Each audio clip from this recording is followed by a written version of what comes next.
2 chapter और 5 कलम से हम पढ़ेंगे। मरकुस की इंजील 2 चैप्टर और 5 कलम। અને ઈસુ તેઓના વિશ્વાસ જોઈને પક્ષઘાતીને કહે છે કે દીકરા તારા પાપ માફ થયા છે। जी, यीशु मसीह ने उस मरीज की तरफ देख कर ही कहा, दिकरा तेरे पाप क्षमा कर देता हूं ना। हम जानते ये घटना जो घटी थी, उसके मित्रों ने छत को खोल दिया था और वहां पर उतारा था जहां पर यीशु मसीह उस घर में प्रवेश किया था। घर में घुसने की भी जगह नहीं थी ना, वो छत खोल दिया था, वहां से मरीज को नीचे उतार दिया और यीशु मसीह ने देखते साथ ही कहा, दिकरा तेरे पाप क्षमा कर देता हूं ना। उनके बीच में खुसुर पुसुर कुछ बातचीत होना शुरू कर दिया होगा ना। ये कौन है, ये कौन है, ये कौन है जो पापों की क्षमा दे सकता है? केवल परमेश्वर पापों की क्षमा दे सकता है ना। उसने आगे भी कहा 2 चैप्टर और उसका 9 कलम पढ़ देंगे। 8 कलम से 8 कलम। અને ઈસુ તેઓ પોતાના મનમાં એમ વિચારે છે, એ ઈસુએ પોતાના આત્મામાં તરત જાણીને તેઓને કહ્યું કે તમે તમારા હૃદયોમાં એવા વિચાર કેમ કરો છો? આ બેમાંનું વધારે સહેલું કહ્યું છે, એટલે પક્ષઘાતીને એમ કહ્યું કે તારા પાપ તને માફ થયા છે, અથવા એમ કહ્યું કે ઉઠ ને તારો ખાટલો ઉંચકીને ચાલ। जी, आज हम थोड़े से समय में सीखने वाले हैं जो यीशु मसीह ने वाक्य बोला, मनुष्य तेरे पाप क्षमा कर देता हूं। आगे जब खुसर पुसर होने लगा, प्रभु यीशु मसीह आत्मा में पहचान लिया ये किस बात से परेशान हो गए हैं और क्या इनके दिल में चल रहा है। और यीशु मसीह ने कहा, सहज क्या है कि इस व्यक्ति से मैं बोलूं खाट उठा के तू चल, या तो पाप क्षमा हो जाते हैं ना। और मनुष्य की दृष्टि में यीशु मसीह को कहना कि खाट उठा के तू चल, ये बहुत अच्छा लगता है, बहुत जरूरी है। इसी के लिए तो छत खोल करके उन्होंने मरीज को नीचे उतार के रख ला लिया था ना। और वो आशा कर रहे थे यीशु मसीह कब ये वाक्य बोलेगा, अरे मनुष्य अपने खाट उठा के तू चल। पर यीशु मसीह ने दूसरा वाक्य बोल दिया, मनुष्य तेरे पाप क्षमा कर देता हूं ना। ये बात उनको गले से उतरनी नहीं पाई थी होगी ना, परेशानी महसूस कर रहे थे। देखो, पाप क्षमा करने का आपने बपतिस्मा ले लिया होगा, आपने मन फिरा लिया होगा, पछताव कर लिया होगा, यीशु मसीह पर अपने विश्वास को प्रकट कर लिया होगा, बहुत अच्छा है। परंतु आप पर मैंने जब पूछा था उन लोगों से जिन्होंने बपतिस्मा हुआ उनका, आपको कैसा लगा, आपको कैसा लगा? और कुछ ज्यादा जवाब नहीं दे सके थे, केवल बोल सके थे हल्का लगा, अच्छा लगा, बहुत अच्छा लगा, बहुत मन से बिल्कुल भारीपन निकल गया, उससे ज्यादा नहीं बोल सके। मैं तो कहता हूं बपतिस्मा लेने का असली फायदा हमको उस दिन, जब न्याय के दिन पर हम लोग वहां पर खड़े रहेंगे और आपका नाम लिया जाएगा और आपको बोलेंगे ना, आप प्रवेश करें स्वर्ग के राज्य में। आपका नाम नहीं ही होगा, आप बोलेंगे मैं ये परम पिता भी गीत जानता हूं और हाथ उठा करके भी गाना गाता हूं। प्रभु के स्वर्गदूत पूछेगा आपसे, क्या बपतिस्मा लिया क्या आपने? बस ना, आप कितना भी गीत भी जानते होंगे, पढ़े लिखे भी होंगे, बाइबल भी पढ़ते होंगे, परंतु बपतिस्मा नहीं लिया तो फिर कुछ लाभ नहीं है। यीशु मसीह ने इस मरीज से सबसे उत्तम वाक्य कह दिया। मैं कहता हूं उत्तम वाक्य हमारे कानों को सुनने की जरूरत है, हे मनुष्य तेरे पाप क्षमा कर देता हूं ना। उसके आगे 10 कलम में यीशु मसीह ने कहा, ताकि तुम जानो पृथ्वी पर पाप क्षमा करने का अधिकार मात्र केवल यीशु मसीह के पास है। हालेलुया। पृथ्वी पर पाप क्षमा करने का अधिकार जिसके पास में अधिकार होता, उससे बहस नहीं कर सकते हम लोग। क्यों क्षमा कर दिया, क्यों क्षमा, अधिकार है मेरे पास में ना। अभी अधिकार पास्टर आपको प्रवेश करने दिया और हम बहस नहीं कर सकते, पास्टर ने बोला मुझको आने के लिए यहां पर ना। हम लोग उसमें 2 बातें नहीं बोल सकते। जिसके पास में अधिक, तो पृथ्वी पर पाप क्षमा करने का अधिकार यीशु मसीह के पास में है। आइए ताली बजाकर हम यीशु मसीह का धन्यवाद करेंगे, धन्यवाद देंगे। प्रभु ने हमारे पापों की क्षमा दे दिया है, पापों की क्षमा। एक दिन ऐसा हुआ था हमारे चर्च में, अभी तुलना तो नहीं कर सकते, गिनती तो नहीं कर सकते हम लोग कि हमारी पृथ्वी की कितने वर्ष हम लोग साल जीने वाले हैं, और अनंत जीवन का तुलना हम नहीं कर सकते, अनंत जीवन जिसका अंत नहीं होता है। मैंने फिर भी चर्च में कहा था, चलो अगर 80 साल हम लोग पृथ्वी पर जीने वाले हैं, 80, कोई लोग 90 और कोई लोग 100 और कोई लोग उससे भी ज्यादा भी जी लेते, बहुत अच्छी बात है ना। पर मैंने आंकड़ा लेने के लिए 80 साल लिया था इस पृथ्वी का जीवन, और अनंत जीवन को भी आंकड़ा नंबर नहीं लगा सकते, पर फिर भी मैंने बोला चलो 1 लाख साल, 1 लाख साल, 1 लाख साल नहीं है वो तो 10 लाख भी कम पड़ जाएगा, पर फिर भी एक आंकड़ा है। सो 80 साल डिवाइडेड बाय 1 लाख साल, हम अगर अपने मोबाइल फोन में करते हैं ये कार्य ना, तो हमको 0.0008% मिलता है। 80 साल भी हम इस पृथ्वी पर जी लेंगे तो ये 0.0003 जीरो लगते हैं डेसिमल के बाद, इतना छोटा सा ये जीवन, 80 साल का जीवन ना। अनंत जीवन 1 लाख साल, 1 लाख साल भी नहीं है, वो तो युगन युग के लिए है, हम युगन युग निवास करने वाले। इस 80 वर्ष में जो इतना मिनिस्क्यूल है, एक प्रभु के दास ने कहा वचन में कि वो तो भाप के समान है, एक प्रभु के दास ने कहा वो तो हाथ के बिल्लस के बराबर है, एक प्रभु के दास ने कहा वो घास के फूल के समान होता है फिर मुरझा जाता है। तो हमारा पृथ्वी का जीवन बहुत थोड़ा है, इसमें हम लोग घबराए ना, परेशान ना हो जाए, परमेश्वर उसको अपने मोटर गाड़ी दिया मेरे को नहीं दिया, मेरे को ना, तो हम लोग नाराज हो जाते। परमेश्वर उसके बेटे को चंगा किया, मेरे बेटे को चंगा नहीं कर दिया, हम नाराज हो जाते, दुखी हो जाते, परेशान। ये तो बहुत छोटा सा जीवन है, ये बातों से हम तुलना भी नहीं कर सकते हैं ना, किस बातों से परमेश्वर ने उसको दिया है, मुझको नहीं दिया है। हम लोग इस बात के आभारी है जो लूक 10 और 20 में यीशु मसीह ने कहा, इस बात से तुम आनंद करना कि तुम्हारे नाम स्वर्ग में जीवन के पुस्तक में लिखा है। हालेलुया। ये सबसे बड़ा आश्चर्यक्रम आपके जीवन में, मेरे जीवन में हो चुका है। इसके बाद और आगे और पीछे मेरे हक नहीं बनता है, मैं लायक नहीं, योग्यता से बढ़कर मुझको मिल जाता, मांगने से भी ज्यादा मिल जाता है ना। इसलिए मैं उसी बात पर फोकस रहूंगा कि प्रभु यीशु मसीह ने पापों की क्षमा दे दिया है, मुझको पापों की क्षमा दे दिया। इसलिए मरीज को छत खोल करके नीचे उतारा उसने, और यीशु मसीह ने प्रथम वाक्य बोला, हे मनुष्य तेरे पाप क्षमा कर देता हूं, पाप क्षमा कर देता हूं ना। देखो, पापों की क्षमा मिल जाना, अब से शैतान को द्वार बंद हो जाता है। अब शैतान उस पर कोई भी प्रभाव नहीं कर सकता है और कुछ भी बुरा उसका नहीं कर सकता है जब पापों की क्षमा मिल जाती है। पाप, एक बार लिखा है जॉन चैप्टर 8 में, पढ़ने का समय नहीं है, परंतु वो पापी स्त्री रंगे हाथ पकड़ा गई थी ना, और मूसा क्या व्यवस्था में बोलता है, ऐसे को नगर के बाहर निकाल के पत्थर से मार डालना ना। और मार्ग में यीशु मिल गया, वो मिल गया जिसने पापी को बचाने के लिए आया था। उसने कहा था मरकुस 2 और 17 में बोल दिया उसने, मैं जो बीमार होते वो वैद्य के पास जाते हैं, मैं धर्मी को बचाने नहीं आया परंतु पापियों को बचाने के लिए आया, पापियों को बचा। इसलिए पापियों के साथ वो उठता बैठता भी था, खाता पीता भी था ना, पापियों को बचाने के लिए। ये उसका मेन लक्ष्य और उद्देश्य था ना, कि वो पापों की क्षमा मनुष्य को दे दे ना, ताकि वो युग न युग में यीशु मसीह के साथ में रह सके। जॉन चैप्टर 8 में वो पापी स्त्री रंगे हाथ पकड़ा गई थी, यीशु मार्ग मिल गया। यीशु को पूछा, मूसा ने ऐसा बोला, मूसा ने ऐसा बोला, तू क्या बोलता है? तू, वो परखने के लिए पूछ रहे थे। यीशु मसीह तो जमीन पर बैठकर कुछ लिख रहा था ना।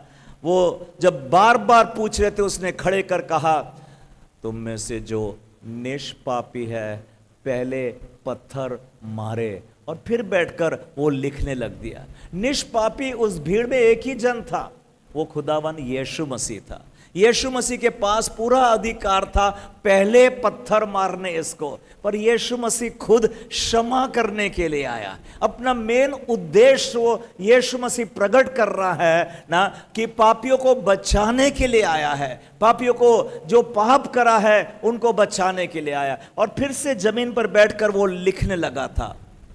धीरे धीरे कर कर ना, बड़े से लेकर छोटे सब ने पत्थर नीचे रख दिया और वापस उल्टे पांव वापस लौट गए ना। उनका कहने का मतलब है, भैया पापी तो हम भी है ना, हमारे पाप रंगे हाथ पकड़ा नहीं जाते हैं, तो हम लोग चोरी चुपटे पाप कर लेते हैं ना, और पता भी नहीं चलता है किसी को मैंने पाप किया हो ना, मैंने बुरे काम किया हूँ। और मैं तो चर्च में भी चला जाता हूँ और जोर जोर से गाना भी गा लेता हूँ, हाथ उठा करके आराधना भी कर लेता हूँ, किसी को पता भी नहीं चलता है, इतना होशियारी से मैं पाप कर लेता हूँ ना।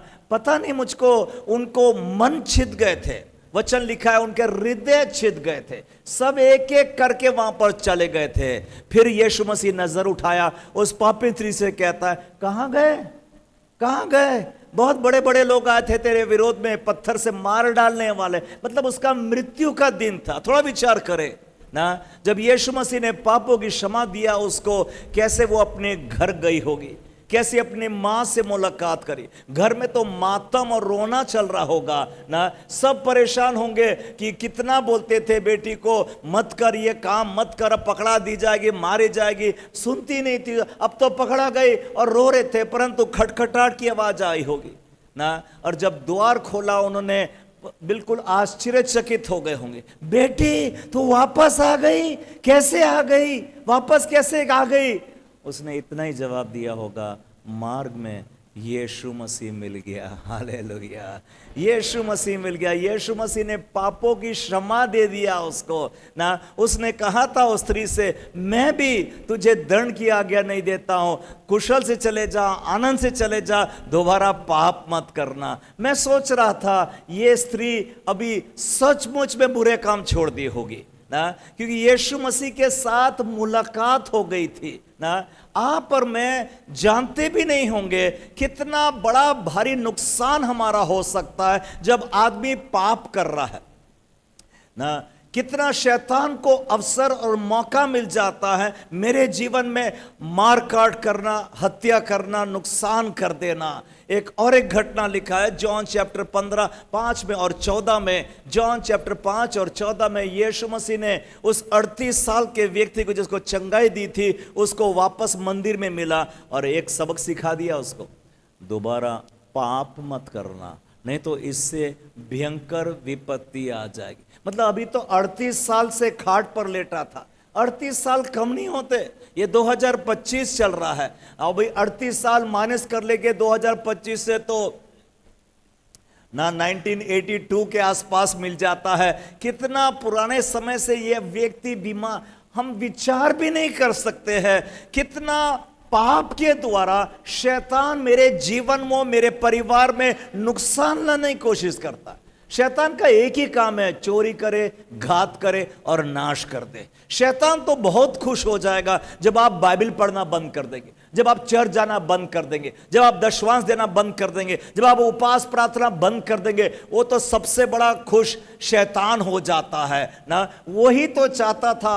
उसके लिए चोरी करने के लिए कितने साल लग जाते हैं ना, सालों साल वो इंतजार करता है ये व्यक्ति कब ना उसके जीवन का नुकसान हो जाएगा और बाइबल पढ़ना और चर्च जाना बंद कर देगा। वो पूरा डेवल के कैंप में आनंद होता होगा, जय जयकार की ध्वनि सुनाते होंगे जब एक व्यक्ति पाप में गिर जाता है ना। वो हम लोग विचार सोचते समझ भी नहीं आता होगा जो यीशु मसीह ने इस मरीज से कहा, मनुष्य तेरे पाप क्षमा कर देता हूं, मनुष्य तेरे पाप क्षमा। सबसे प्रथम काम यीशु मसीह ने इस मरीज से, जो मरीज चल भी नहीं सक रहा था ना, मतलब पाप क्षमा करने के बाद अभी पूरे स्वर्ग को मौका मिल गया उसके जीवन में कार्य करने के।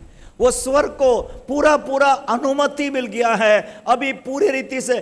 फिर जाकर यीशु मसीह डॉक्टरों का डॉक्टर है, वो वैध है, पाप क्षमा करने के बारे में वो सब कुछ जानता है, वो अधिकार रखता है उस भाषा में ना। मतलब इस मनुष्य की सबसे बड़ी आवश्यकता थी पापों की क्षमा, पापों की क्षमा। लोगों की दृष्टि में मनुष्य तू खाट उठा के तू चल दे, ये वो बड़ी बात सोच रहे होंगे, पर यीशु मसीह जानता है। देखो कई बार आप और मैं जब हॉस्पिटल में जमा हो जाते हैं और आईसीयू में ऑपरेशन हो जाता है, तो आईसीयू में तो डॉक्टर तो एनेस्थीसिया दे देता। एनेस्थीसिया मतलब नींद में आ जाता है। कुछ 2 घंटा और 4 घंटा आप सोते रहो, सोते रहो, सोते, आपको होश भी नहीं रहेगा। ये कटिंग कर दिया और ये कैसा ऑपरेशन कर दिया, निकाल दिया, आप लोग 4 घंटे बाद होश में, क्या डॉक्टर हो गया, क्या हो गया, क्या ऑपरेशन हो गया, समझ में भी नहीं आता। तो आप और मैं, हम लोग डॉक्टर को सिखा नहीं सकते हैं, वो बेहतर जानता है ना। उल्टा डॉक्टर मुझको एनेस्थीसिया दे देता है, नींद में डाल देता है, तुम सोते रहना, तुमको कुछ भी काम नहीं करना यहां पर ना, मैं करूंगा। वो डॉक्टर है, वो ऑपरेशन अच्छे से जानता है और वो अच्छा और बेहतर। और उसके बाद वो बोलता है ये पीली गोली खा लेना, दिन में 3 दफे खाना, और ये लाल गोली के दिन में रात में सोते समय खाना, लाल पीली नीली हरी कितना सारा गोली दे। हाँ डॉक्टर, हम में से कोई बहस करता क्या डॉक्टर के, ये पीली गोली को क्यों दे दिया, ये लाल गोली क्यों दे दिया ना। जो डॉक्टर बोला, अधिकार है, वो अधिकार है दवा के ऊपर में, ऑपरेशन मेरे शरीर के ऊपर में अधिकार रखता है, इसलिए हम लोग सहमति उसके हो जाते। यीशु मसीह के पास पाप क्षमा करने का अधिकार है, हालेलुया ना। यीशु मसीह ही फक्त ओनली वन, एकलौता है जो पृथ्वी पर पाप क्षमा करने का अधिकार रखता है ना। देखेंगे तो कई बार चंगाई भी डॉक्टर कुछ हद तक कर सकता है, ऑपरेशन भी हो जाता है लोगों का और वो ठीक ठाक भी हो जाते हैं, कुछ हद तक पैसा भी काम में आ जाता है ना। कैसे लोग, दुनिया के लोग पैसे से काम करा लेते, पर पापों की क्षमा, पापों की क्षमा, पृथ्वी पर पाप क्षमा करने का अधिकार केवल यीशु मसीह के पास है, हालेलुया, और किसी के पास नहीं है ना। यीशु मसीह के पास अधिकार है ना। जब वो पाप क्षमा कर रहा है दूसरों का ना, वो पापों की क्षमा मुफ्त नहीं है, चीप नहीं है ना, हल्के भाव में मिल गया है मुझको, ऐसा हम ना इसके पीछे में बड़ा भारी दाम देना पड़ा, बड़ा भारी दाम देना पड़ा यीशु मसीह को। जब वो पाप क्षमा कर रहा था, मतलब उसके पाप अपने ऊपर ले रहा है, अपने ऊपर ले रहा। एक दिन आएगा जब मैं क्रूस पर चढ़ जाऊंगा, मैं आपके पापों के बदले में दाम दे दूंगा, दाम दे दूंगा। इसलिए गार्डन गेत्सेमनी में यीशु मसीह ने 3 दफे प्रार्थना किया पिता से, हो सके तो ये कटोरा टल जाए। पिता ने जवाब भी नहीं दिया उसको ना। यीशु मसीह प्रार्थना कर रहा है, पिता ने जवाब भी नहीं दिया। 1 बार नहीं, 2 बार नहीं, 3 दफे भी प्रार्थना किया और जवाब नहीं। मतलब पिता की इच्छा थी ना कि यीशु मसीह क्रूस पर अपना लहू बहाएगा, उसके द्वारा अक्खा मानव जाति को, सबको पापों की क्षमा मिल जाएगी। जो उस दिन ख्रीस्त के दिनों का मर जाने पर उस दिन मौजूद थे, उसके बाद भी जो पैदा हुए आदम से लेकर ख्रीस्त तक और आज तक, और आज के बाद कल भी जितने लोग भी पैदा हो जाएंगे ना, यीशु मसीह ने पूरा दाम दे चुका है, हालेलुया ना। मेरे पापों की क्षमा करने के लिए प्रभु यीशु मसीह ने कितना बड़ा दाम दे चुका है। ये एक बात कहता है, केवल विश्वास कर ले यीशु मसीह पर ना। मैं सोच रहा था ना, ये बाइबल भर में इतना आसान कभी नहीं रहा मानव जाति के लिए कि वो पापों की क्षमा मिल जाए। मैं सोच रहा था स्वर्ग से ये लोग, पुराने नियम के लोग देखते होंगे, अरे खतना करना पड़ता था मुझको, मोसेस का पूरा एक एक नियम पालन करना पड़ता था, और उद्धार पाने के लिए कितना बड़ा दाम देना पड़ता। पर नया करा के लोगों को देखो ना स्वर्ग में ये बातचीत चलती होंगी, वो बपतिस्मा ले लिया, वो पापों की क्षमा, यीशु मसीह पर तू विश्वास। जी हाँ, एक बार मैंने बपतिस्मा दिया था गुजरात में, सरैया अंबिका नदी में, और 90 बपतिस्मा वहां पर हो रहे थे ना। और एक स्त्री जिसका बपतिस्मा हुआ ना, वो डुबकी ली और गायब हो गई। मैं तो डर गया था, भैया ये कहाँ गायब हो गई ना।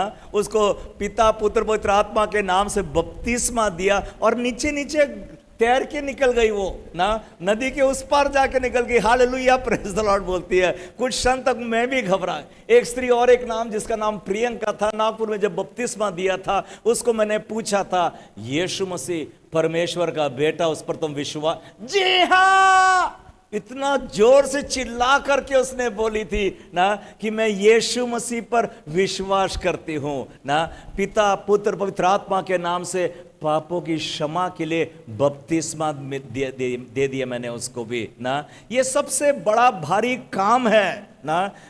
आपकी अगर बपतिस्मा नहीं हुआ है, सांस निकलने से पहले ना, आपका जीवन खत्म होने से पहले, ये बहुत इंपॉर्टेंट, सबसे इंपॉर्टेंट काम है ना, आपका है, मेरा है, जो मेरा मन फिराऊंगा, पछताव करूंगा और बपतिस्मा ले लूंगा। मेरा तो बपतिस्मा मुझको याद आ रहा है, ये गुजरात में डॉन विलेज में ना, जब मैं 8वीं कक्षा में था, पिताजी आते थे गुजरात में, सेवकाई करते थे, और मैंने मन फिरा कर बपतिस्मा ले लिया था ना। छोटा सा नाला था, परंतु यीशु मसीह ने पापों की क्षमा मुझको दे दिया, पापों की क्षमा मिल गई है, मेरा नाम स्वर्ग में जीवन की पुस्तकों में लिख दिया। हालेलुया ना। आइए ताली बजाकर यीशु मसीह का धन्यवाद दे, जिनका बपतिस्मा हो गया, जिनका नाम स्वर्ग में जीवन के पुस्तकों में लिख दिया। यीशु मसीह को हम धन्यवाद दे रहे हैं, धन्यवाद दे रहे हैं। यीशु मसीह इस मरीज से कहा, जिसको छत खोल करके उतार दिया था,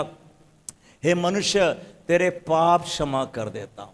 देखिएगा, पाप क्षमा कर देना आसान काम नहीं होता, इसके पीछे में दाम देना पड़ता, और दाम यीशु मसीह ने आपके बदले, मेरे बदले दे चुका है, दे चुका है। जैसे उसने चंगाई के लिए दाम दे चुका है, उसके कोड़े खाने से मैं चंगा हो गया हूं ना। यीशु मसीह ने दाम आपके जन्म होने से भी पहले वो यीशु मसीह ने दाम दे चुका, केवल आपको और मुझको विश्वास करना है ना। यीशु मसीह चंगाई का वो दाता है, उसने दाम दे चुका। आज हम सीख रहे हैं, यीशु मसीह उद्धार का भी दाता है। पापों की क्षमा देना अधिकार इस जगत में, इस पृथ्वी पर यीशु मसीह के पास है, और किसी के पास में नहीं है ना। और किसी के कहीं पर और जाने से आपको पापों की क्षमा नहीं मिल पाएगी ना, परंतु यीशु मसीह को पृथ्वी पर पाप क्षमा करने का अधिकार दिया गया ना। अभी पापों की क्षमा हल्का मत समझना आपने ना। पहली बात है, पापों की क्षमा हो जाना सबसे बहुमूल्य और बेहतर और अच्छा काम है। आप जानते भी नहीं होंगे, इस मरीज को यीशु मसीह ने बाद में बोला, हे मनुष्य, अपने खाट उठा के तो चल। मतलब पहला जो काम किया था, पापों की क्षमा मिल गई है, पापों की क्षमा मिल गई, तो अभी स्वर्ग को पूरा अनुमति मिल जाता है इसके जीवन में काम करने के लिए ना। मतलब ये मरीज था ना, ये अपने आप से चल भी नहीं पा रहा था, इसके मित्रों ने छत खोलकर खाट सहित नीचे उतार दिया था ना। वो कितना तकलीफ और दर्द में हो, कितने साल से बीमार पड़ा होगा, हम नहीं जानते हैं। आप नहीं जानते हैं कि पाप के द्वारा कितना परिणाम हो जाता है आपके जीवन में ना, कितना नुकसान हो जाता। एक बार जूना करार में लिखा है दाऊद राजा के बारे में ना। दाऊद तो वो व्यक्ति था जो प्रभु का मनपसंद व्यक्ति था, परंतु जब व्यभिचार किया उसने बैतशेबा के साथ में, पाप किया ना, शादी के बाहर उसने चक्कर चला दिया था। उसका पति ऊरिया था, बैतशेबा का ओरिजिनल पति ऊरिया था, उसको मरवा दिया ना। हम जानते हैं किसे खतरनाक रीति से, गंदे रीति से उसने उसके पति को मरवा दिया ना। और फिर जाकर के उसने उस स्त्री को अपने घर बुला लिया, क्योंकि वो स्त्री गर्भवती हो गई थी ना। और सबने सोच लिया होगा ना, ये दाऊद राजा तो अच्छा काम किया है, बेचारी बैतशेबा का पति मर गया था, उसने दाऊद ने तो सहानुभूति और आंसू पोंछ दिया उसके ना, कैसे उसने शादी भी कर लिया और बच्चा भी। परंतु 12 चैप्टर में लिखा है, दूसरा शमूएल 12 चैप्टर में, परमेश्वर ने एक नबी को भेजा जिसका नाम नाथान था। तूने तो ना छिप छिप के पाप किया है, पर यहोवा का ये वचन है, मैं शॉर्ट में बोल रहा हूं, परमेश्वर खुले रीति से प्रभु तेरे घर को उजाड़ देगा, नुकसान ला देगा ना। और दाऊद विलाप कर लगा, रो रो कर पछताव कर रहा है ना। जो भजन संहिता 55 में लिखा है, अभी 51 में लिखा है, पढ़ने का समय नहीं हमारे पास में। दाऊद ने परमेश्वर से प्रार्थना कर रहा है, परमेश्वर मुझे क्षमा कर मुझे, परंतु दाऊद को दाम देना पड़ा ना।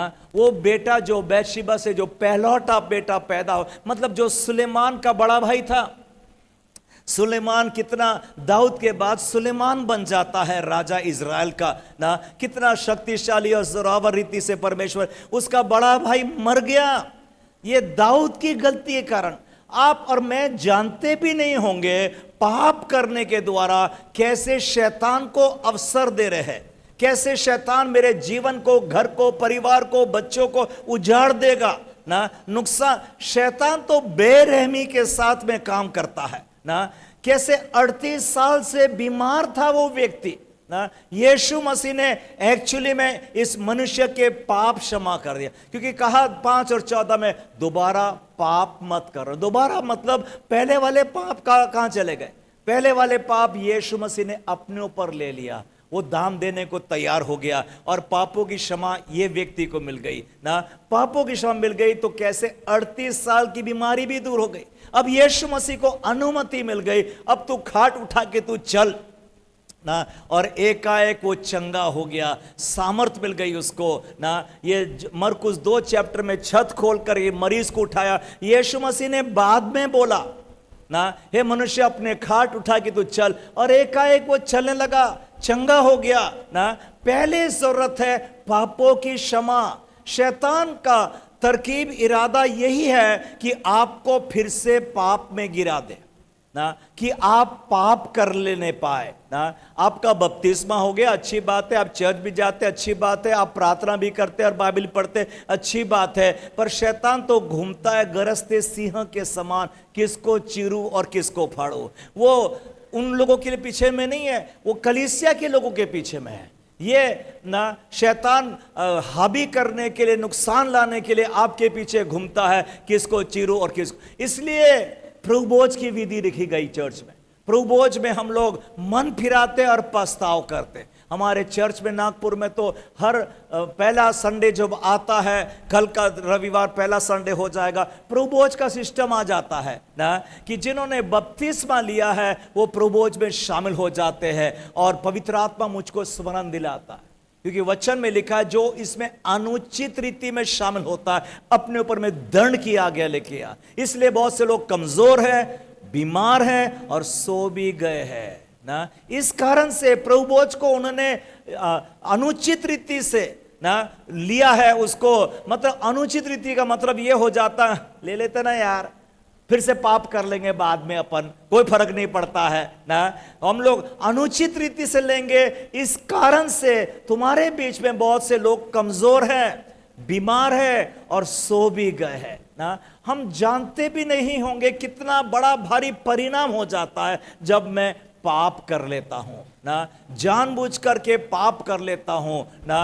पाप करने का परिभाषा हम लोग जानते हैं, परमेश्वर की आज्ञा का भंग करना ना, परमेश्वर की आज्ञा का ठुकरा देना, जानते हुए ही हम बुराई के तरफ में बढ़ते जाते। शैतान तो यही चाहता। सबसे बड़ा पाप क्या होता है पता है आपको?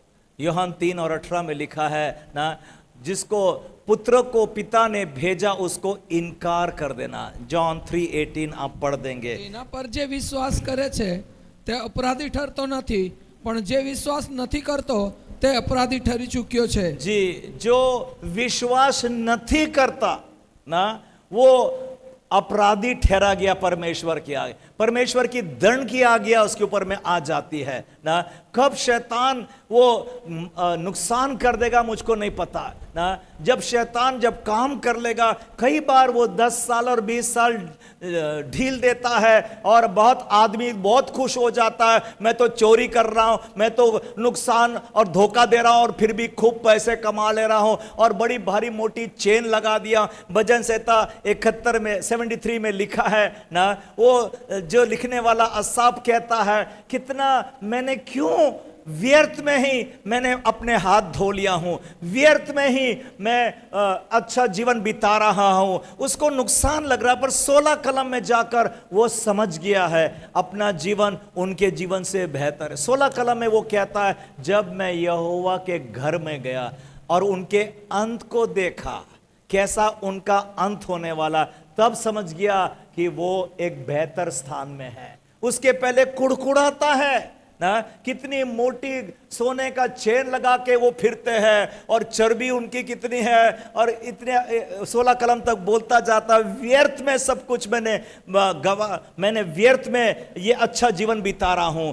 जब तक कि 16 कलम में नहीं आता। 16 कलम में आकर वो कहता है, जब तक मैं परमेश्वर के घर में गया। आज आप प्रभु के घर में आए हैं ना, यहां पर शिक्षा आपको मिल रही है इस जीवन के बाद वाले का जीवन, इस जीवन के बाद में क्या जीवन होगा, उसके तरफ में हम ध्यान देने पाए, वो बहुत महत्वपूर्ण। उसी कारण से यीशु मसीह इस जगत में आया ना।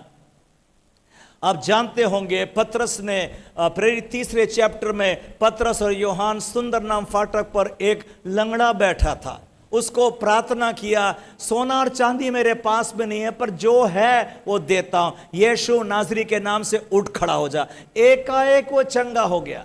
पतरस और यूहन्ना ने उसका हाथ पकड़ खींचा, उछलने कूदने लगा और प्रभु के घर में गया। लोग ताजुब कर लगे। आज दुनिया के लोग यही चाहते हैं कि मैं लंगड़ा हूं और मुझको चंगाई मिल गए, मेरे को अंधापन है और मुझको आज देखने लग जाऊं। और यीशु मसीह ऐसे भी कार्य करता है ना, पर सावधानी बनाकर रखना आप ना। ये जो जन्म का लंगड़ा चंगा भी हो गया था, यीशु मसीह ज्यादा चिंता करता है, स्वर्ग ज्यादा चिंता करता है कि पापों की क्षमा मिलना चाहिए इस व्यक्ति को ना। और इसलिए 4 चैप्टर 4 कलम में लिखा है, यह देखकर 5000 लोगों ने और विश्वास कर लिया। हालेलुया। ये जन्म के लंगड़े को देखकर चंगा होकर, इसलिए अगर हम चंगाई मांग रहे हैं, इस कारण से मांगे कि प्रभु विश्वास में और भी लोग आ जाएंगे। प्रभु जी, कितने लोग विश्वास कर लेंगे तुझ पर। यीशु मसीह ऐसे भी का, मैं स्वार्थ के लिए चंगाई नहीं मांग रहा हूं,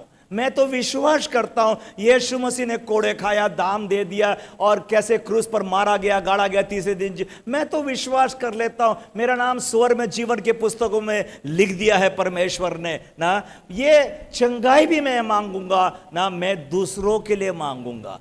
परमेश्वर वो भी विश्वास कर ले, गांव के लोग और भी विश्वास कर लेंगे। कैसे प्रभु कैंसर बीमार पेशेंट को भी चंगा कर दिया। हमारे चर्च पे भी 3 लोग तो मुझको याद आ रहा है जो 4th स्टेज कैंसर था उनको, और कैसे यीशु मसीह ने चंगा कर दिया। अभी एक छोटे बच्चे के लिए जिसको 11 साल की उम्र है, उसके लिए प्रार्थना जारी है ना। 11 साल की उम्र और उसको बोन कैंसर हो गया है। कलीसिया प्रार्थना कर रही है, प्रार्थना कर रही है, और हम विश्वास कर रहे हैं ना। हम लोग चंगाई इसलिए मांग रहे हैं, ये गवाही ना सुन करके, देख करके और भी लोग विश्वास में आने पाए, और भी लोग विश्वास। 5000 लोगों ने उद्धार पा लिया, विश्वास में आ गए इस चंगाई के आश्चर्य क्रम को देखकर। मैंने ये फर्क देखा हूं भारतीय कलीसिया में और बाहर के देशों की कलीसिया में। बाहर के देशों की कलीसिया में इतना बड़े भारी आश्चर्यक्रम नहीं दिखते हैं ना, जैसे भारतीय कलीसिया में लोग जुड़ते जाते हैं क्योंकि मेरे बेटे को चंगाई मिल गई है, मेरी बेटी को चंगाई मिल गई है, और मैं लंगड़ा था, लूला था, अंधा था और देख नहीं सकता, सुन नहीं सकता, पर पास्टर ने आके प्रार्थना किया और मैं चंगा हो गया। बहुत अच्छी बात है, परमेश्वर ऐसे भी कार्य करता है, पर यह सब कार्य परमेश्वर कर रहा है, उद्धार पाएंगे लोग, उद्धार पाएंगे लोग ना। देखो कई बार हम लोग प्रार्थना करते हैं, अपने पड़ोसी के लिए प्रार्थना करते, प्रभु उसके घर में चंगाई की नदी बहने पाए, प्रभु वो कैंसर से पीड़ित हो गया पेशेंट, प्रभु जी चंगा हो जाने पाए। और कई बार हम लोग 2 साल और 5 साल और 10 साल और 20 साल भी प्रार्थना करते रहते अपने पड़ोसी के लिए, और वो प्रार्थना कर रहे हैं हम लोग कि वो चंगा हो जाए। चंगा हो गया तो ना, हो सकता है आपके घर में पेड़ा लेकर के आ जाएगा ना, और धन्यवाद देगा आपको। वो आपके प्रार्थना सचमुच में, वो आपका खुदावन यीशु मसीह जिंदा परमेश्वर है, उसने मेरे को चंगाई भी दे दिया, और पेड़ा बैठ करके दे करके चला जाएगा, और माथा तो वहीं टिकाए ना, माथा तो वहीं टिकाया उसने। क्या फायदा हुआ स्वर्ग का ना कि उस व्यक्ति के जीवन में इतना बड़ा आश्चर्यक्रम करके ना। इसलिए उद्धार और पापों की क्षमा, प्रेरित 2:37 में लिखा है, पढ़ देंगे 2:37 ना, एक्स चैप्टर 2 एंड वर्स 37। હવે આ સાંભળીને તેઓના મન વિંધાઈ ગયા અને તેઓએ પિતરને તથા બીજા પ્રેરિતોને કહ્યું કે ભાઈઓ અમે શું કરીએ? बस ये प्रेरित 2 चैप्टर में ना खास बात यह है, 3000 लोगों ने बैप्टिज्म ले लिया, बपतिस्मा ले लिया। उन्होंने सिर्फ सुनकर नहीं चले गए, बहुत अच्छा बोला, आज बहुत अच्छा प्रचार कर लिया, एक दिन आएगा ना, एक दिन आएगा ना, मैं विश्वास कर लूंगा बपतिस्मा। परंतु पतरस ने जब प्रचार किया तुरंत 3000 लोगों ने विश्वास कर लिया। वहां पर 2:37 हमने पढ़ चुका है, पवित्र आत्मा है जो हृदय को छेद देता है ना। ये नहीं कि पतरस ने बहुत सुंदर प्रचार कर दिया ना, पॉइंट 1, पॉइंट 2, पॉइंट 3 और पावर पॉइंट के थ्रू समझा दिया उसने पूरी बातें ना, ये नहीं, परंतु पवित्र आत्मा ने कार्य किया, पवित्र आत्मा ने उनके हृदय को छेद दिया। इसलिए हम जब गवाही देते और प्रचार करते हैं, हम लोग पवित्र आत्मा पर भरोसा करें। हम लोग ये प्रार्थना करते हैं, प्रभु जी चंगा कर दे उसको, प्रभु जी अंधे को आंख दे दे, लंगड़े को पांव दे दे और कैंसर भी ठीक हो जाए। प्रभु अच्छी बात है, मेरा प्रभु ऐसे भी कार्य करता है, पर उससे बढ़कर कार्य है ना, पवित्र आत्मा हृदय को छेद देता, हृदय को छेद देता। मेरा विश्वास है प्रेरित 16 चैप्टर में जब पतरस, पौल और सिलास जेल में बंदी गृह में थे, हाथ उठाकर आराधना कर रहे थे और वो जेलर ने उद्धार पा लिया वहां पर। तू विश्वास कर, तू और तेरा घराना उद्धार पाए। और वो समय जब आराधना कर रहे थे न, जेल के द्वार खुल गए थे। जेल के द्वार इसलिए नहीं खुले थे कि वो पौल और सिलास भाग जाए वहां से, इसलिए खुल गए थे कि ये जेलर, उसका परिवार पूरा उद्धार पाएगा, बैप्टिज्म ले लेगा रातों रात, और वापस पौल और सिलास वापस आ गए थे। मेन उद्देश्य हमारा ये होना चाहिए कि लोगों का उद्धार हो जाए, लोगों का उद्धार हो जाए। जो चंगाई की गवाही भी हम मांग रहे हैं, इसलिए मांग रहे हैं प्रभु ये देख करके और लोग भी उद्धार पालेंगे, लॉर्ड विश्वास में आ जाएंगे, उन्नति हो जाएगी, मेरी तरक्की, प्रमोशन हो जाएगा, जॉब मिल जाएगी, बिजनेस फ्लरिश हो जाएगा। ये सारी बातें हम मांगे, हम गलत नहीं मांग रहे, परंतु इसलिए मांग रहा हूं ताकि वे जाने, वो लोग देखेंगे मेरा यीशु मसीह ऐसा भी कार्य कर लेता, ऐसा भी कार्य कर लेता। कल आप आएंगे सुबह ना तो हम लोग सीखेंगे कैसे परमेश्वर नियंत्रण में है ना। वो 430 साल की गुलामी जब खत्म हो रही थी, प्रभु ने अपनी प्रजा को बाहर बड़ी हाथ के द्वारा बड़े बड़े चिन्ह चमत्कारों दिखा करके ना, इसलिए चिन्ह चमत्कार दिखाया ताकि वे लोग जाने, वचन में लिखा है वे लोग जाने मैं ही पृथ्वी पर यहोवा परमेश्वर हूं। इसलिए परमेश्वर ने चिन्ह चमत्कार दिखाया ना, ताकि वे लोग जाने, बाहर के लोग जानेंगे कि मैं ही यहोवा परमेश्वर हूं। ऐसे ऐसे भी कार्य मैं आज भी करता हूं। बड़े बड़े कार्य उनके जीवन के द्वारा मिस्र के लोग देख सके थे ना। मैंने कल के लिए रखा हूं ना, अगर मूसा वहां पर पहले दिन ही फर्स्ट डे फर्स्ट शो और मूसा बाहर निकल गया होता, जब मूसा ने बोला था मेरी प्रजा को तू जाने दे ना, और फेरो बोला होता जाइए भैया, अपने बीवी बच्चों को लेकर के जाइए, पूरा सामान लेकर के जाइए, आपका विरोध कौन कर सकता, आपके परमेश्वर का विरोध कौन कर सकता है। और वो निकल गए होते, बड़े जोर शोर के साथ निकल गए होते, मूसा को वावा और फूलहार पिना दिए होते ना। मूसा तू गया था, पर ऐसा कुछ भी नहीं हुआ ना, उल्टा हो गया था।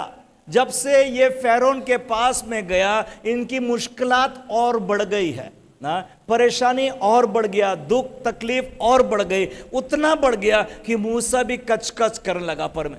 और मूसा ने भी यही प्रार्थना किया, प्रभु जब से मैं फैरोन के पास तूने मुझको भेजा और ये विपत्ति हमारी बढ़ गई।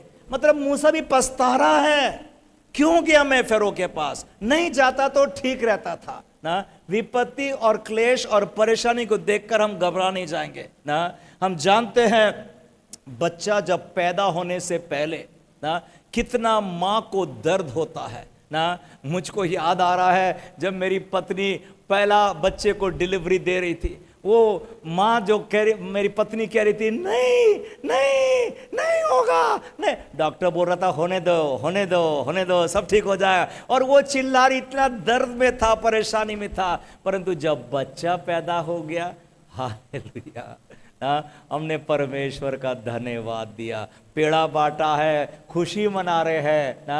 यीशु मसीह ने कह दिया है, जब ना दुख बीतता है रात भर तो दुख बीतेगा, सुबह आती है, सुबह आती है आनंद का एक बहुत अच्छा दिन आ जाता है ना। इसलिए ये दुख और तकलीफ और सताव और क्लेश को देखकर हम घबरा ना जाए ना।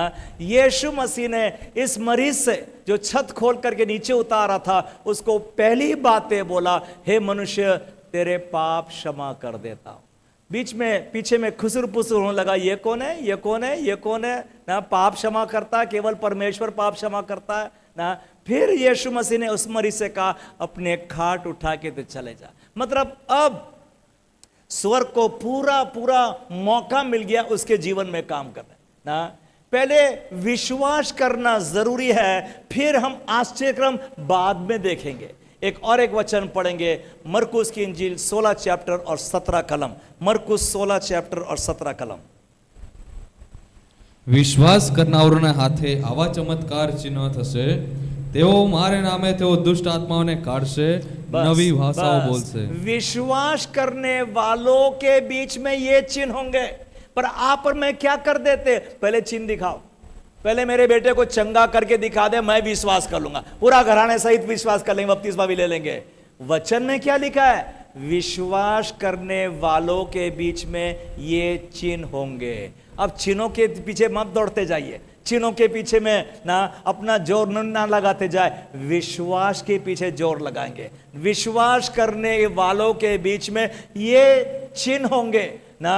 वो अंत में लिखा है, 5 बातें लिखा है जो हम लोग एलसीयू में भी सिखाते हैं ना। अथॉरिटी ऑफ द बिलीवर, विश्वासियों का अधिकार। वहां पर यीशु मसीह के पास जो अधिकार था वो विश्वास करने वालों को दे रहा।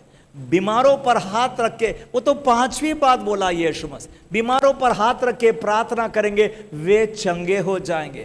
पहली बात बोला, अशुद्ध आत्मा वे निकालेंगे मेरे नाम से ना। प्राण घातक पी लेंगे वस्तु, कोई हानि नहीं होगी, सर पर बिच्छू को भी रोन देंगे ना। 5 बातें यीशु मसीह ने कहा, परंतु शुरुआत में बोलता है विश्वास करने वालों के बीच में ये चिन्ह होंगे। मैं तो कहता हूं ये चंगाई अंगाई हमारे पीछे दौड़ेगी, हम लोग विश्वास में मजबूत होते जाएंगे। हम लोग वो चंगाई के लिए नहीं, मैं तो कहता हूं कई बार ना, अगर अंधा आज चंगा हो जाए और कल मर गया तो क्या फायदा हुआ उसकी चंगाई का। एक ही दिन तक सुख कर लिया उसने, मजा उठा लिया अपनी चंगाई का, आंखों का अंधा चंगा हो गया, जन्म का अंधा था परंतु आज चंगाई मिल गई, और कल मर गया तो वो तो युगानुयुग के लिए नरक जाने वाला है ना। परंतु विश्वास कर लेता है, उसका नाम स्वर्ग में जीवन के पुस्तकों में लिखा जाता है। मन फिराता, पछताव करता और बपतिस्मा, वो सब चंगाई अंगाई हमारे पीछे दौड़ने वाली है, उसकी चिंता ना करेंगे हम लोग। हमारा उद्देश्य रहेगा प्रभु उद्धार हो जाए, प्रभु उद्धार हो जाए। मुझको आपके पास्टर बता रहे थे जो गवाही, जब आप पैदा हो गए थे ना, कैसे मृतक हो गए थे, एक डेड बेबी पैदा हो गया था, परंतु आपके मुख्य पास्टर ने 12 घंटे रात के 5:30 बजे से सुबह 5:30 बजे तक प्रार्थना करते गए, प्रार्थना करते गए, और वो जो मृतक था, बच्चा पैदा हुआ था और वो जान आ गई, और वो आपके बीच में आज बैठा है, सेवक बन गया। मैं सोचता हूँ स्वर्ग कितना आनंद कर रहा होगा, खुशी कर रहा होगा कि मेरा आश्चर्यक्रम व्यर्थ नहीं गया, प्रभु ने कैसे कार्य किया कर दिया और सेवक बन। आइए और एक बार ताली बजाएंगे अपने पास्टर के लिए, हम परमेश्वर का धन्यवाद देंगे, धन्यवाद देंगे उस दिन के लिए भी जो परमेश्वर ने आश्चर्यक्रम कर दिखाया है ना। शैतान तो नुकसान चाहता था, चोरी करने, घात करने आया ना। मैं आगे कहना चाहता हूं ना, एक अनसीन हेज, एक बाड़ा बांध के रखता जो अदृश्य है, जो दिखाई भी नहीं आता, मेरे चारों ओर परमेश्वर ने बांध रखा है। पढ़ देंगे वचन, अय्यूब की पुस्तक 1 चैप्टर और 10 कलम। अय्यूब 1 चैप्टर और 10 कलम, ये शैतान अंगीकार कर रहा है। शैतान पोल खोल दिया, उसने बता दिया है अय्यूब के जीवन को कोई नुकसान मैं नहीं पहुंचा सकता हूं। શું તું તેનું તેના ઘરનું તથા તેના સરસોનું ચોગરદમ રક્ષણ કરતો નથી? તે તેને તેના કામ ધંધામાં આશીર્વાદ દીધો છે જે बस शैतान भी अंगीकार कर दिया उसने ना, तूने उसके घर के, उसके हर एक धन संपत्ति जो चारों ओर से है और उसके हाथ के कामों पर आशीर्वाद दे रखा और बड़ा बांध के रखा। मतलब शैतान भी कोई नुकसान नहीं कर सका। वो तो बाद में हम पढ़ेंगे ना, आज के लिए नहीं सबक है, बात की बात है कि कैसे अय्यूब के जीवन में नुकसान हो गया, धंधा पानी चौपट हो गया, 10 बच्चों की मिट्टी। परंतु यहां पर शैतान अंगीकार कर रहा है कि तूने तो चारों ओर एक बाड़ा बांध के रखा, आपके और मेरे चारों ओर एक बाड़ा बांध के रखा परमेश्वर ने ना। वो बाड़ा कभी टूट ना पाए ना, वो बाड़ा टूट जाता है मेरे गलतियों के कारण, मेरे पाप के कारण ना। मैं जानबूझ करके पाप कर रहा हूं तो मैं शैतान को बोल रहा हूं आ बैल मुझे मार ना, अपने आप से मैं द्वार खोल दे रहा हूं ना। नुकसान कितना कर सकता है शैतान मेरे घर को, मेरे परिवार को, मेरे खेतर को, मेरे जानवर को, मेरे बच्चों को, कितना नुकसान लेकर के आ सकता, हम विचार भी नहीं कर सकते हैं ना। इसलिए परमेश्वर ने एक बाड़ा बांध के रखा हमारे चारों ओर। ये बाड़ा टूट सकता है अगर पाप पाया जाता है। जानबूझ करके आदमी और औरत, वो भाई और बहन जानबूझ करके पाप कर रहा है, पाप कर रहा है। अरे माफ कर देगा मेरा प्रभु, अरे प्रभु बोझ भी आने वाला है ना, मैं तो जल्द से प्रभु बोझ भी लूंगा, मन फिरा लूंगा। हम इंतजार ना करें, क्या पता आज की रात आखिरी रात होगी आपकी, हमें नहीं पता कुछ भी। प्रभु यीशु मसीह का आना भी कितना जल्द है, तुरी फूकी जाएगी, हम सब उठा लिए जाएंगे ना। जो यीशु मसीह पर विश्वास, वो बड़ा बांध के रखा है परमेश्वर ने आपके चारों ओर, हम जानबूझ करके पाप ना करने पाए ना।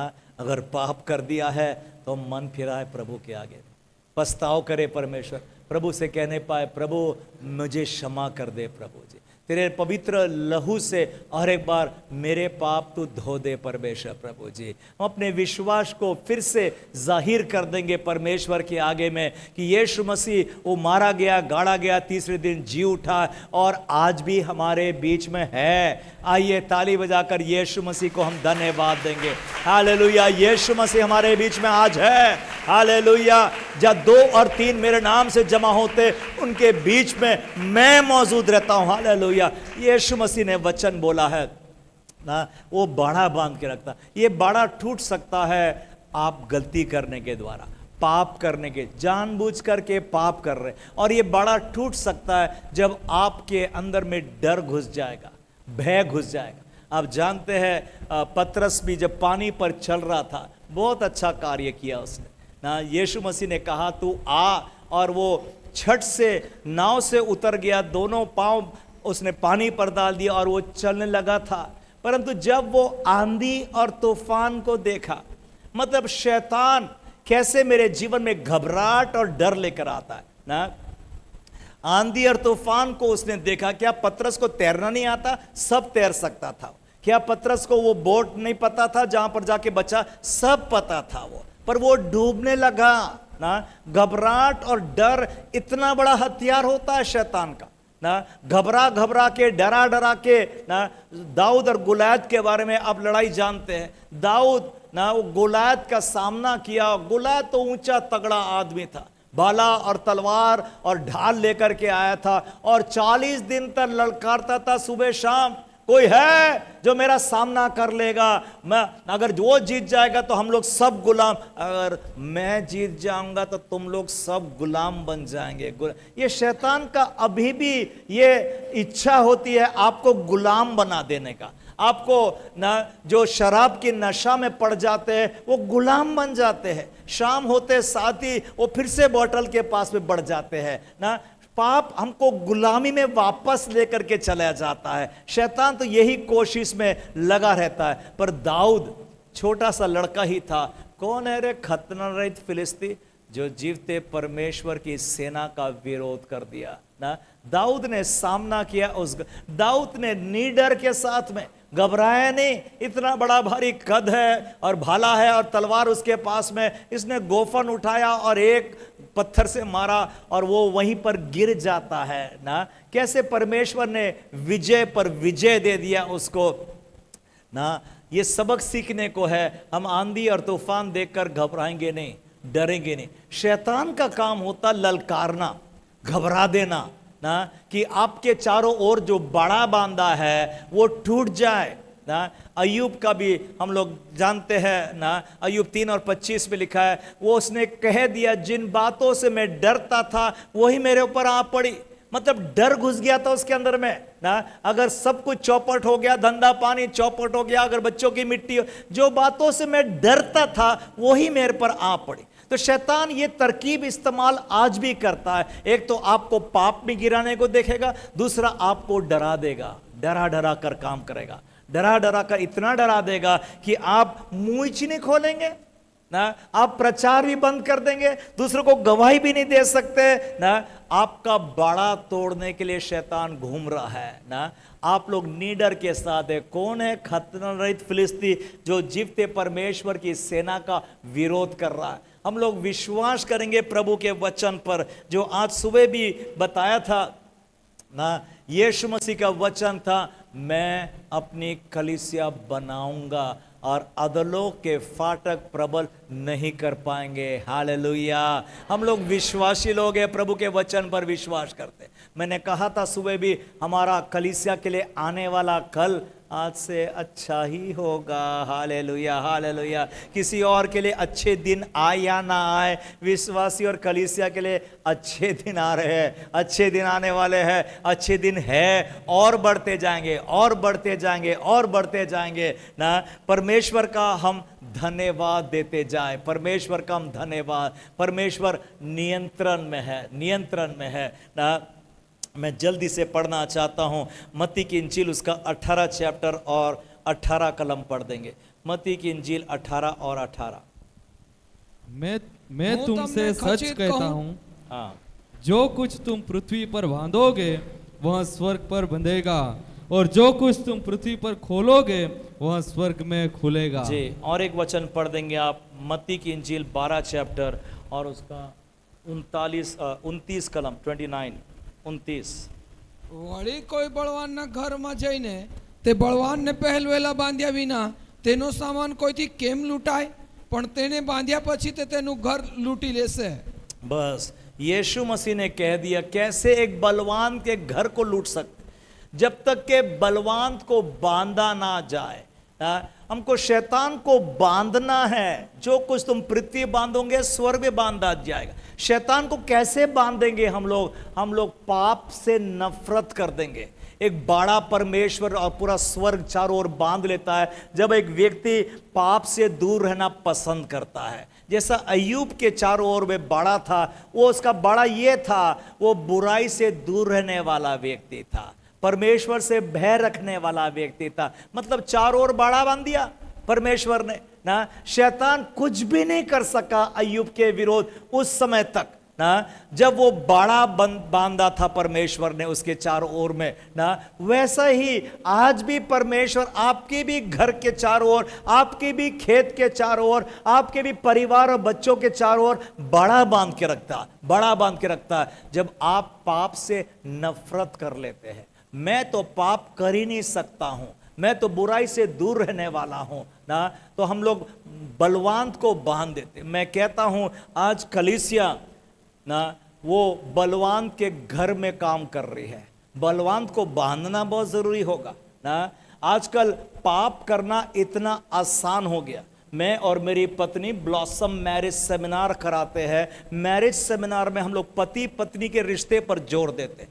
अगर पति पत्नी का रिश्ता तगड़ा हो जाएगा तो वो नौकरी भी अच्छा करेगा, एक अच्छा परिवार होगा तो अच्छा चर्च भी बन जाता है, अच्छा परिवार तगड़ा परिवार हो जाएगा तो देश की भी उन्नति हो जाती है ना। तो इसलिए आप और मैंने कोशिश करेंगे मेरा घर, मेरा परिवार वो तगड़ा हो जाए, विश्वास में और बढ़ता जाए।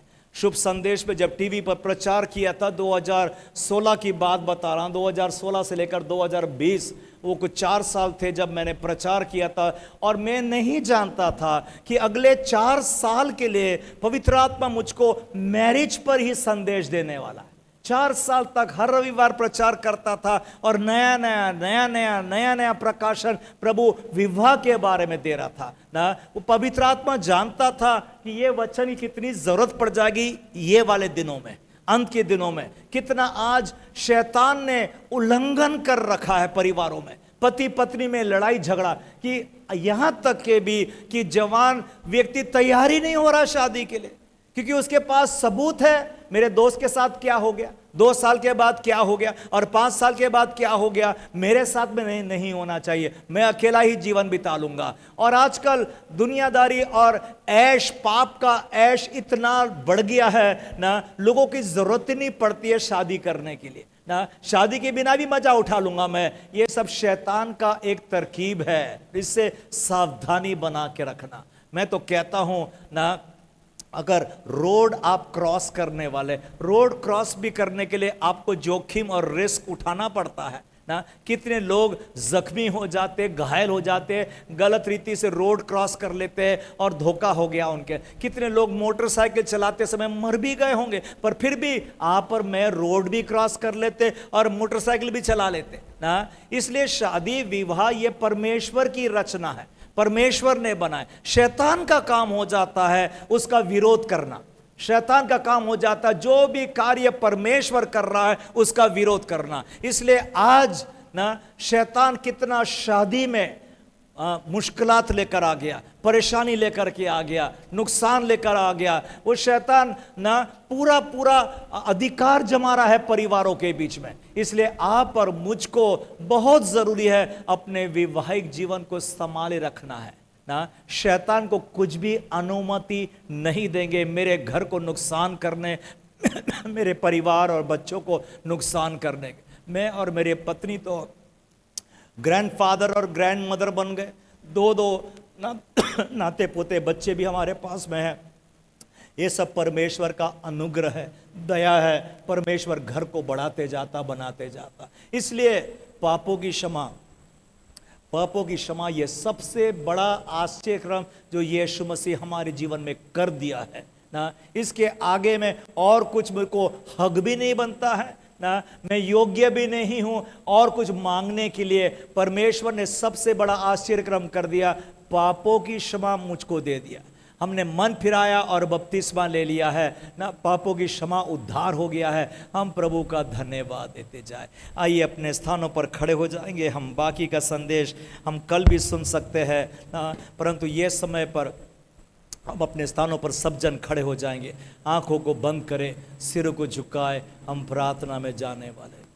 आंखों को बंद किया है, पवित्र आत्मा की मधुर और मीठी आवाज हम सुनने पाए। पवित्र आत्मा आपको स्पर्श करके बताएगा कौन सी एरियाज में आपको मन फिराना है, पछताव करना है। तो आप परमेश्वर के आगे में मन फिराए, अभी मन फिराए। मन फिराने का मतलब ये हो जाता है कि मैं दोबारा ये काम नहीं करूंगा प्रभु, मुझे क्षमा कर दे प्रभु, मुझे माफ़ कर दे परमेश्वर प्रभु, ये दोबारा ये काम मैं नहीं करूंगा प्रभु, उस मार्ग में भी मैं नहीं जाऊंगा परमेश्वर प्रभु। प्रभु जी, शैतान तो चाहता है कितना नुकसान मेरे घर में, परिवार में और बाड़ा तोड़ने के पीछे लगा है, परंतु जब आप मन फिरा रहे हैं, राइट नाउ हम मन फिराएंगे परमेश्वर के आगे में, पछताव करेंगे परमेश्वर के आगे में, परमेश्वर से क्षमा मांगते हैं, प्रभु मैं दोबारा ये काम नहीं करूंगा, मुझे माफ़ कर दे, मुझे माफ़ कर दे। आइए अपना दाहिना हाथ हर एक जन उठा करके मेरे पीछे पीछे ये प्रार्थना बोलने पाए। हे प्रभु यीशु मसीह, हे प्रभु यीशु मसीह, मैं विश्वास करता हूं 2000 साल पहले आप इस जगत में आए, मारे गए, गाड़े गए, तीसरे दिन जी उठे, मेरे पापों के बदले आपने इतना बड़ा दाम दे चुका है। प्रभु जी, मैं आज और एक बार मन फिराता हूं प्रभु, पछताव करता हूं, मुझे क्षमा कर दे प्रभु, तेरे पवित्र लहू से मेरे पापों को धो दे पिता प्रभु। ये प्रार्थना यीशु मसीह के नाम से मांग, आमीन। आइए ताली बजाकर यीशु मसीह का धन्यवाद, धन्यवाद।